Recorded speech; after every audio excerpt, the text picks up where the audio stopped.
देख रहे हैं नेटवर्क टुडे। शिक्षक सम्मान समारोह में पहुंचे deputy CM Brajesh Pathak. Deputy CM ने शिक्षकों को किया सम्मानित। 30 जनवरी को होगा चुनाव। कानपुर डिप्टी सीएम ब्रजेश पाठक ब्रह्मानंद डिग्री कॉलेज दोनों प्रत्याशी वेणु राजन भदौरिया उन्नाव खंड शिक्षक और स्नातक के लिए अरुण पाठक दोनों प्रत्याशियों को जिताने के लिए शिक्षकों से वोट मांगे और अध्यापकों और टीचरों का किया सम्मान। प्रदेश के डिप्टी सीएम ब्रजेश पाठक शुक्रवार को कानपुर पहुंचे। यहां उन्होंने उन्नाव कानपुर खंड निर्वाचक स्नातक एमएलसी और शिक्षक एमएलसी चुनाव को लेकर बैठक की।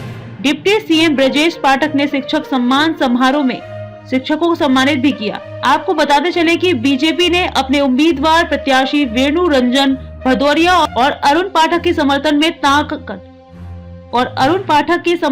ताकत झोंक दी है। कानपुर सीट पर 30 जनवरी को मतदान होना है, जिसको लेकर बीजेपी नेता प्रचार प्रसार में जुटे हैं। कार्यक्रम में मौजूद कार्यकर्ताओं ने प्रत्याशियों को भारी मतों से विजयी बनाने की अपील की। वहीं डिप्टी सीएम ब्रजेश पाठक शहर के B&D कॉलेज में आयोजित शिक्षक सम्मान समारोह कार्यक्रम में शामिल हुए। यहां डिप्टी सीएम ने शिक्षकों और स्नातक मतदाताओं के साथ बैठक की।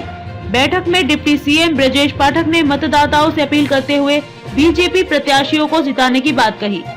इस दौरान सैकड़ों की संख्या में भाजपा के कार्यकर्ता उनके समर्थन में मौजूद रहे। कई कार्यकर्ताओं ने डिप्टी सीएम को कुछ समस्याओं को लेकर अवगत भी कराया, जिनका निस्तारण करने की बात ब्रजेश पाठक ने कही है। वही कार्यक्रम में बीजेपी पदाधिकारी विधायक समेत कई लोग मौजूद रहे। जगह जगह सी बातों को लेकर तरह तरह की भ्रांतियां फैलाई जाती हैं। कुछ लोग तो पैसे के बल पर वोट मांग रहे हैं। इस प्रकार के लोग समाज में कभी अच्छा नहीं कर सकते। मैं अच्छी तरह जानता हूं कि वेणु रंजन लगातार समाज में काम करने वाला नौजवान है। अरुण पाठक जी लगातार गांव के तहत काम करते हैं। जब भी लखनऊ जाते हैं मोटिफाई लिए रहते हैं कि हमारे क्षेत्र का अस्पताल बनवाओ, स्कूल बनवाओ, सड़क बनवाओ, बिजली बत्ती लगवाओ, पेयजल लगवाओ, कुछ ना कुछ इनके पास फायदे का बुलंदा रहता है। मैं बहुत अधिक समय नहीं लूंगा। मैं आपको भरोसा दिलाता हूँ, कानपुर उन्नाव के शिक्षक स्नातक बताता हूँ, मैं आपका भाई हूँ, आपका बेटा। हमारी बात को अच्छी तरह मन में मनन करके हमारे दोनों भाइयों को नंबर 1 वरीयता का अवार्ड देकर के प्रचंड बहुमत से जिता देना। मैं कानपुर दोबारा आकर आपके साथ आराम से बैठकर चाय पीने का काम करूंगा। मैं जिलाध्यक्ष से कहूंगा, क्योंकि अभी आचार संहिता इसके बाद हम जिता लेना चाहता हूँ। हमें लगता आप सबको बताने की जरूरत नहीं। इसमें वोटर बटन मशीन नहीं, बैलेट पेपर मिलेगा और बैलेट पेपर में नाम के आगे कोई अक्षर नहीं लिखना, ध्यान रखिएगा। कोई हिंदी में चिड़ैया बना देता गोल की, वो 9 मान लिया जाता है। कोई अंग्रेजी में लिख देगा तो उसको 1 मान लिया जाएगा। सीधे सीधे खड़ा डंडा खींचना, ध्यान रखना। कुछ नहीं करना, अपना पेन नहीं ले जाना है। सीधे सीधे नाम के आगे वेणु रंजन भदौरिया के नाम के आगे 1 डंडा खींच दीजिएगा और हमारे अरुण पाठक के नाम के आगे 1 खड़ी डंडा लगा दीजिएगा। यही मतदान हो जाएगा। इन्हीं लफ्जों के साथ मैं आप सबका आभार। न्यायमूर्ति की भूमिका में आ जाते हैं। जब आप वोट डालने के लिए बैलेट पेपर को हाथ में लेते हैं, उस समय आपके मन में, आपके दिल में कई भावनाएं आती है कि हम ऐसे व्यक्ति को वोट देंगे जो नेतृत्व करेगा, जो प्रदेश की सबसे बड़ी पंचायत में आपको आवाज उठाएगा। वो व्यक्ति सही होना चाहिए। यानी उस समय आपकी भूमिका एक जज की होती है। अगर वास्तव में आप जज की भूमिका में है तो निष्पक्ष निर्णय लेना हमारी संस्कृति है। जब हम कोई पंचायत करते हैं गांव घर में, अपने परिवार में, तो हम वही काम करते हैं जो सही होता है। मैं दावे के साथ कह सकता हूं, हमारे बीच में 2 प्रत्याशी हैं। स्नातक से आदरणीय अरुण जी, शिक्षक से आदरणीय वेणु रंजन जी। दोनों को खरी कसौटी पर आप कसिए। आप देखिए जो विपक्षी दल के प्रत्याशी हैं, क्या आपकी आवाज को उठाने में सक्षम है? उन पर कोई भ्रष्टाचार का दाग तो नहीं है, उन पर कोई कदाचार का दाग तो नहीं है, उनकी शिक्षा का स्तर क्या है, उनका पारिवारिक बैकग्राउंड क्या है? कहीं ऐसा तो नहीं आपका नेतृत्व करने के बाद आपके नाम को बदनाम करने का काम करें? उनके अंदर ऊर्जा है कि नहीं? ऐसा तो नहीं ऐसे कमजोर हाथों में आप सौंप दें जो शासन से आपकी बात को मनवाने में सक्षम न हो। हमने बहुत अध्ययन किया, हमारे दोनों प्रत्याशी सोने के सिक्के की तरह खड़े हैं आपकी बातों को मनवाने के लिए, शासन से तक पहुंचाने के लिए, हर स्थिति में ग्राउंड क्लास काम करने के लिए तैयार है। वास्तव में आप देखेंगे कि विभिन्न प्रत्याशी चुनाव मैदान में। मैं सबसे पहले समाजवादी पार्टी के बारे में चर्चा करता हूं।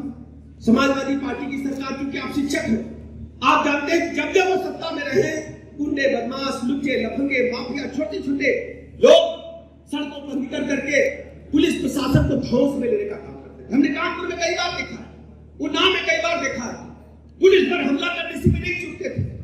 आज खाकी का एक बाल बढ़ा है, अपराधियों में डर है, और हमारी पुलिस कानून का राज पूरे प्रदेश में स्थापित करने का काम किया। ये वही पुलिस है जिसको समाजवादी पार्टी के गुंडे समय समय पर धमकाने का काम करते हैं। हमारे टीचर्स ढेर सारे बैठे होंगे, विद्यालय के प्रबंधक भी मेरी बात सुन रहे होंगे। मैं अच्छी तरह जानता हूं समाजवादी पार्टी के शासनकाल में प्रवेश कराने के लिए किस ढंग से समाजवादी पार्टी के लोग हमारे विद्यालय प्रबंधकों पर दबाव बनाते हैं, प्रधानाचार्यों पर दबाव बनाते हैं, और शिक्षकों से भी अभद्र भाषा का इस्तेमाल करते हैं। मैं जानता हूं, आज तक की पीड़ा मैं जानता हूं, और कानपुर उन्नाव का हालात जानते हैं। जब जब सपा की सरकार है, गुंडे, बदमाश, माफिया सड़कों पर निकल करके भोले भाले लोगों को बेइज्जत करने का काम करते हैं, हमारी बहू बेटियों को बुरी नजर से देखते हैं। हमारी सरकार ने ऐसे लोगों को जेल भेजने का काम किया।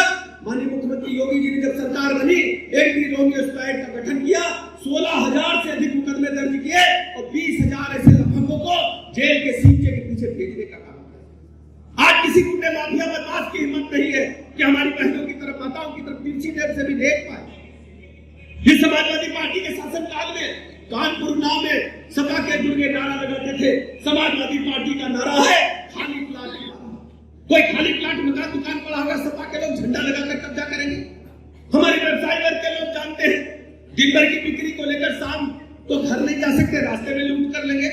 लेकिन हमारी सरकार ने इस्तेमाल का इम्तियाज, कानून का राज प्रदेश में है, और आप सब जानते हैं कि हमारी सरकार ने प्रदेश में ऑर्गेनाइज्ड क्रिमिनल्स को पूरी तरह से समाप्त किया है। आज मैं दावे के साथ कह सकता हूं, आपसी वैमनस्यता में जो घटनाएं हैं, हमने अपना कराया नहीं। उसका बैकग्राउंड क्या है, और क्या आपकी बात को मनवाने में वो सक्षम है?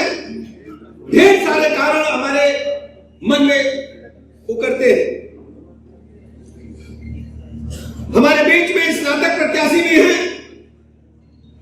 आदरणीय अरुण जी, जो लंबे समय से आपका नेतृत्व कर रहे हैं स्नातक क्षेत्र के मतदाताओं का। वेणुरंजन जी भारतीय जनता पार्टी के प्रत्याशी के रूप में शिक्षक क्षेत्र से पहली बार चुनाव लड़ रहे हैं। हमारे दोनों प्रत्याशी सोने जैसे खड़े। सामान्य जब हम मतदान के लिए जाते हैं,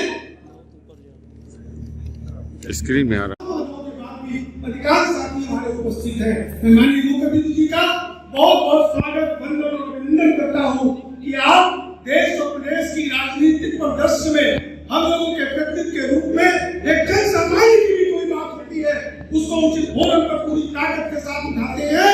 और भारतीय जनता पार्टी के विशिष्ट अतिथि के रूप में भारतीय जनता पार्टी के पदाधिकारी भाई आदरणीय श्री विजयवर्धन पाठक जी, महोदया जी, जिला सभी का बहुत बहुत स्वागत, वंदन और अभिनंदन करता हूं। स्वास्थ्य की बात जीपी अवस्थी के साथ सिर्फ नेटवर्क टुडे में यूट्यूब चैनल पर।